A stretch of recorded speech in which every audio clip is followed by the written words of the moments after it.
Salam damai dan sejahtera untuk kita sekalian dimanapun kita berada. Kiranya Tuhan beserta dengan kita. Kita bersyukur atas segala kasih karunia-Nya, pemberiannya, dan pertolongannya. Pada video kali ini, saya ingin mengajak Bapak Ibu Saudara untuk kembali menelusuri reformasi di dalam Alkitab. Khususnya reformasi yang dilakukan oleh Ezra dan Nehemia. Kita tahu latar belakang terjadinya reformasi itu. Dimulai dari orang Israel, bangsa ini yang terbentuk sebagai sebuah kerajaan, terbagi dua, utara dan selatan. Di utara ibu kotanya Samaria, di selatan ibu kotanya Yerusalem. Keduanya tidak sepenuhnya patuh kepada Tuhan Allah. Mereka menerima hukum Taurat, mereka mengalami hidup dipimpin dan disertai Tuhan, tetapi umat Tuhan yang ada di sana, bahkan bangsa Israel yang ada di kerajaan Israel bagian utara dan selatan itu, sama-sama melakukan hal yang jahat di mata Tuhan. Menyembah ilah-ilah asing dan melakukan hal-hal yang tidak diperkenan Tuhan. Atas seizin Tuhan dan di dalam kedaulatannya, kerajaan Asyur di bawah pimpinan Raja Sanherib menyerang, menerjang, memporak-porandakan Israel bagian utara. Tahun 722 sebelum Masehi. Apa yang menjadi akibatnya? Bangsa Asyur, kerajaan ini, membawa bangsa-bangsa orang-orang dari negeri lain masuk ke tanah Kanaan, dan orang-orang Israel yang bagian utara dibawa keluar dari tanah Kanaan, dari kerajaan Israel bagian utara itu. Sehingga terjadi kekacauan, dan tidak lagi ada kemurnian bangsa, kemurnian daripada penduduk daerah tanah Kanaan. Itu yang terjadi. Walaupun demikian, tentu ada kaum remnan atau kaum sisa dari bangsa Israel yang takut akan Tuhan, yang Tuhan pelihara imannya dan Tuhan jaga. Tahun 586, Tuhan izinkan lagi kerajaan Babel. Kerajaan Babel ini mengalahkan kerajaan Asyur, lalu kerajaan Babel ini membawa kekuatan besar, menduduki, menguasai, memporak-porandakan kerajaan Israel bagian selatan. Tembok Yerusalem dihancurkan, bait Allah yang didirikan oleh Raja Salomo itu dihancurkan, dan terjadi kekacauan yang luar biasa. Berbeda dengan kerajaan Asyur, kerajaan Babel hanya mencari mendapatkan orang-orang penting yang berpotensi, yang muda, dibawa ke negeri Babel untuk dipekerjakan, dimanfaatkan tenaga dan akal pikirannya untuk membangun kebesaran kerajaan Babel. Dan mereka ada di Babel selama 70 tahun. Tetapi kerajaan Babel tidak bertahan lama. Tuhan menggerakkan kerajaan Media Persia, dan kerajaan itu mengizinkan orang-orang Israel yang dibawa dari Yerusalem untuk kembali ke negeri tempat di mana mereka dan nenek moyang mereka ada. Tuhan menggerakkan hati Kores, yaitu raja negeri Persia. Kita baca dari Ezra pasal 1 ayat yang 1. Pada tahun pertama zaman Kores, raja negeri Persia, Tuhan menggerakkan hati Kores, raja Persia itu, untuk menggenapkan firman yang diucapkan oleh Yeremia, sehingga disiarkan di seluruh kerajaan Kores secara lisan dan tulisan pengumuman ini. Ayat 2. Beginilah perintah Kores, raja Persia, segala kerajaan di bumi telah dikaruniakan kepadaku oleh Tuhan, Allah semesta langit. Ia menugaskan aku untuk mendirikan rumah baginya di Yerusalem yang terletak di Yehuda.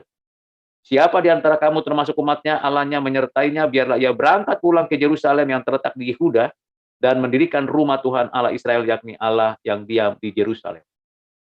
Suatu permulaan yang baik dari kerajaan Media Persia. Jadi ada 3 versi kerajaan, yang satu itu Asyur memporak-porandakan, menghancurkan, lalu meletakkan, menaruh pemikiran, kehidupan orang-orang dari negeri asing. Babel mengambil, mencari, menemukan yang terbaik, dibawa ke Babel. Tapi kerajaan Media Persia berbeda. Mereka memerintah untuk membawa kembali semua kembali ke negerinya asal, termasuk orang Israel. Dan ini menjadi hal yang perlu dan penting, momen di mana orang Israel setelah 70 tahun di Babel dibawa kembali. Ada restorasi yang tentunya digerakkan oleh Tuhan, dipimpin olehnya, dan Raja Media Persia bersedia untuk melakukan itu. Ini keajaiban di dalam kehidupan kerajaan.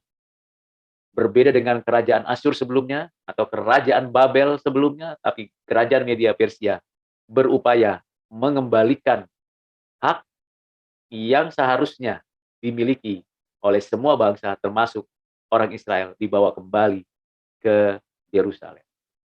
Tujuannya adalah untuk membangun kembali tatanan kehidupan keagamaan yang bersandarkan kepada Tuhan Allah dengan berpedoman pada pengajaran-pengajaran dari hukum Taurat. Yang wujudnya adalah bait Allah dipugar kembali. Upacara dan acara ritual keagamaan diselenggarakan kembali. Dan mulailah masa dari tahun 410 bangsa Israel dibawa kembali oleh Imam Ezra dari Babel, dari kota itu kembali ke Yerusalem.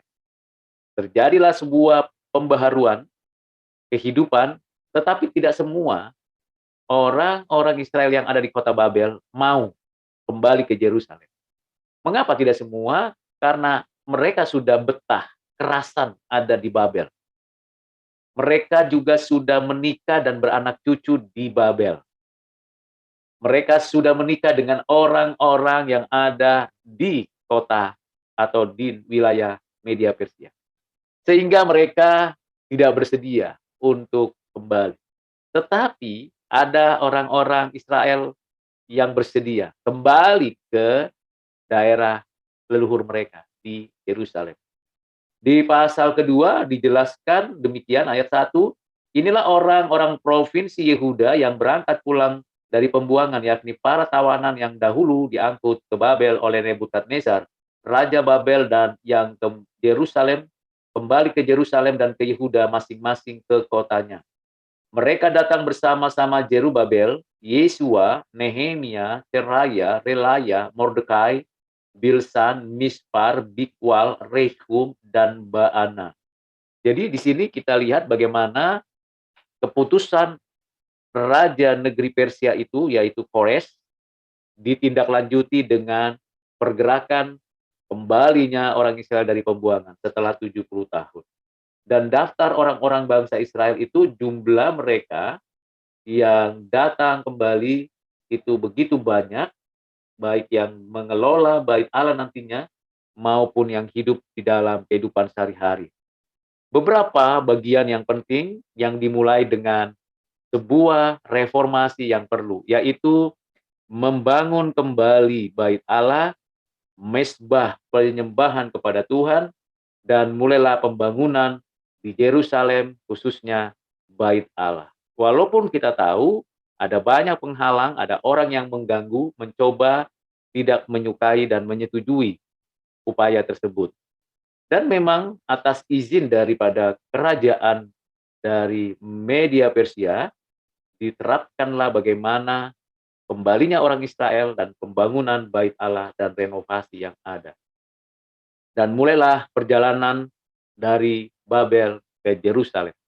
Dan kita bersyukur kaum Renan akhirnya dipimpin Tuhan, disertai Tuhan, dan mereka tiba di Yerusalem. Ezra pasal 8 ayat 31. Kemudian berangkatlah kami dari sungai Awaha, pergi ke Yerusalem, pada tanggal 12 bulan pertama untuk berjalan ke Yerusalem, dan tangan Allah kami melindungi kami, dan menghindarkan kami dari tangan musuh dan penyamun.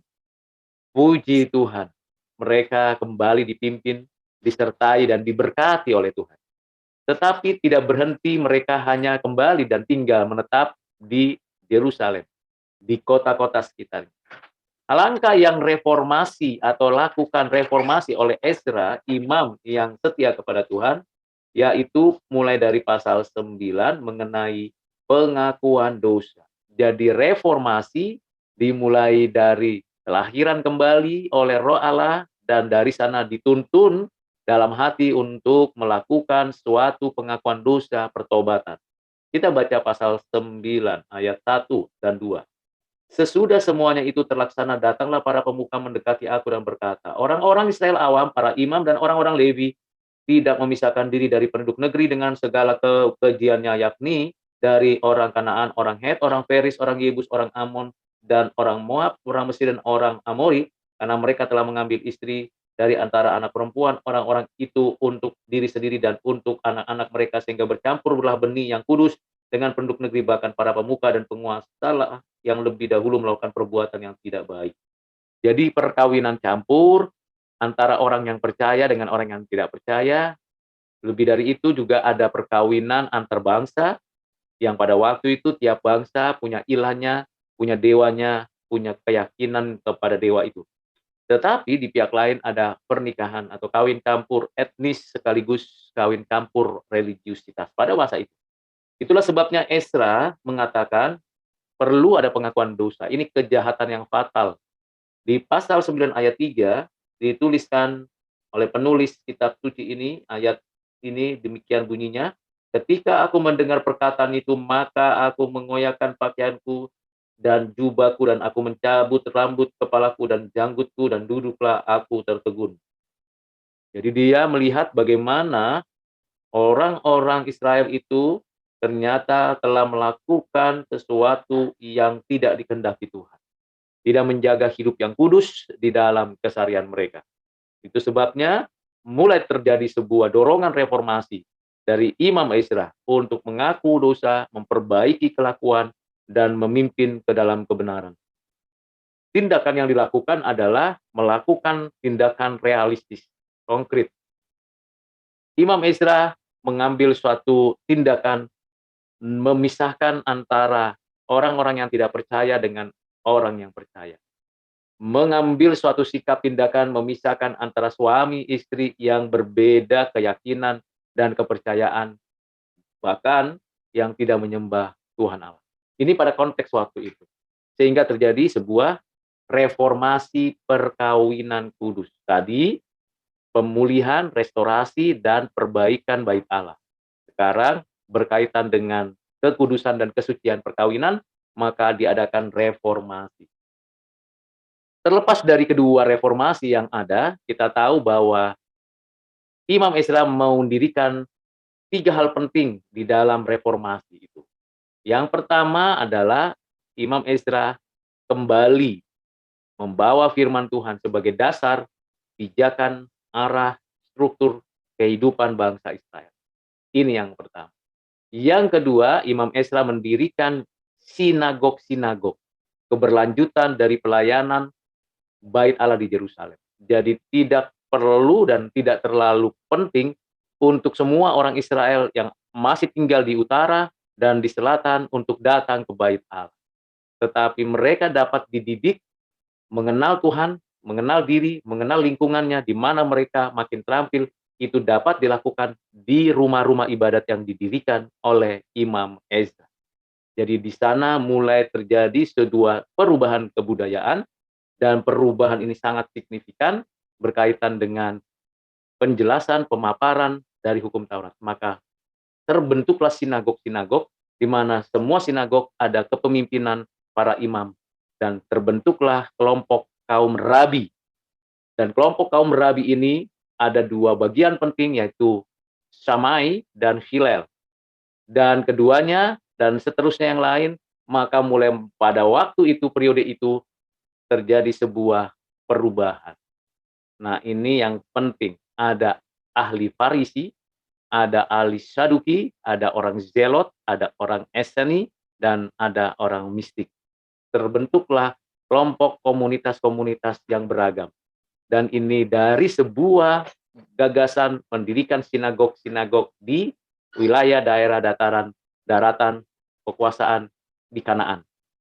Jadi saudara yang kasih di dalam Kristus, restorasi dan reformasi yang digerakkan oleh hati yang takut akan Tuhan, dipimpin oleh Tuhan, dan Imam Ezra melakukan. Tidak cukup hanya sampai di situ, terjadi juga suatu dorongan khusus untuk Nehemia bukan saja bait Allah didirikan, Nehemia juga selanjutnya dipimpin dan disertai Tuhan untuk masuk kembali ke tanah Kanaan, membawa orang-orang yang ada di Babel untuk masuk kembali ke Yerusalem dan mendirikan tembok Yerusalem. Nehemia melakukan suatu reformasi, bukan hanya membawa orang itu yang remnant itu kembali ke Yerusalem atau ke daerah bagian selatan, tetapi juga melakukan suatu pembangunan tembok Yerusalem sebagai tembok kota untuk pertahanan sekaligus keamanan-kenyamanan bagi orang Israel di dalam beribadah. Sekalipun ada banyak tantangan yang dihadapi oleh Nehemia, akhirnya tembok itu berdiri dan bermanfaat. Namun kita tahu di balik keberhasilan setiap apa yang dikerjakan anak-anak Tuhan selalu ada yang diperjuangkan dan dikorbankan. Dan Nehemia melakukan hal yang baik. Sampai akhirnya bagian kedua yang dilakukan yaitu membaca kitab hukum. Dan disitulah kita lihat kembali firman Tuhan menjadi sentral dari sebuah reformasi. Lagi-lagi setelah firman Tuhan itu diperdengarkan, diajarkan, dijelaskan, dan terjadi suatu dorongan untuk pertobatan, pengakuan dosa di hadapan Tuhan. Di ayat yang ke-26 Nehemia, pasal yang ke-9 dikatakan, tetapi mereka mendurhaka dan memberontak terhadapmu. Mereka membelakangi hukummu dan membunuh nabi-nabimu yang memperingatkan mereka dengan maksud membuat mereka berbalik kepadamu. Mereka berbuat nista yang besar. Lalu engkau menyerahkan mereka ke tangan lawan-lawan mereka yang menyesatkan mereka. Dan pada waktu kesusahan mereka berteriak kepadamu, lalu engkau mendengarkan dari langit, dan karena kasih sayangmu yang besar kau berikan kepada mereka orang-orang yang menyelamatkan mereka dari tangan lawan mereka. Demikian pembacaan dan perenungan berkaitan dengan Esra dan Nehemia, bagaimana firman Tuhan dinyatakan dan kehendak Tuhan digenapi, dan Esra dan Nehemia menjadi contoh untuk melakukan reformasi. Pertama dan bersinergi saat yang sama adalah pembangunan rumah Tuhan sejalan dengan pembangunan rumah-rumah ibadat di seluruh tempat, sejalan dengan pembangunan para imam school of thoughts-nya, para pemikirnya atau praktisi kerohanian, dan juga pengajaran hukum Taurat, bukan hanya di Yerusalem, tetapi di sinagog-sinagog yang bertebaran sampai sekarang. Mereka tetap menjaga sinagog rumah ibadat itu untuk menjadi sarana pembelajaran mereka mengenai hukum Taurat. Reformasi dimulai dari hati yang takut akan Tuhan. Di bawah otoritas Tuhan Allah dan firman-Nya yang mendominasi dan menguasai setiap orang yang mau kembali kepadanya. Reformasi merupakan tindakan Allah yang nyata. Gerakan yang datangnya dari Tuhan Allah untuk mengembalikan manusia kepada kemanusiaan yang sejati dan mengenal dirinya. Lalu dari sana akan terpancar suatu dorongan mengenal penciptanya, Allah itu sendiri. Mari Bapak, Ibu, dan Saudara, kita melaksanakan reformasi dari diri kita, merenungkan firman, mengakui segala dosa, beribadah dalam keseharian dengan moralitas yang datangnya dari Tuhan Allah. Kiranya reformasi masih terus berlangsung dan terus terbentuk kelompok-kelompok, komunitas-komunitas yang takut akan Tuhan. Kiranya Tuhan menolong Bapak, Ibu, dan Saudara untuk menikmati reformasi yang Tuhan kerjakan. Tuhan memberkati kita sekalian. Amin.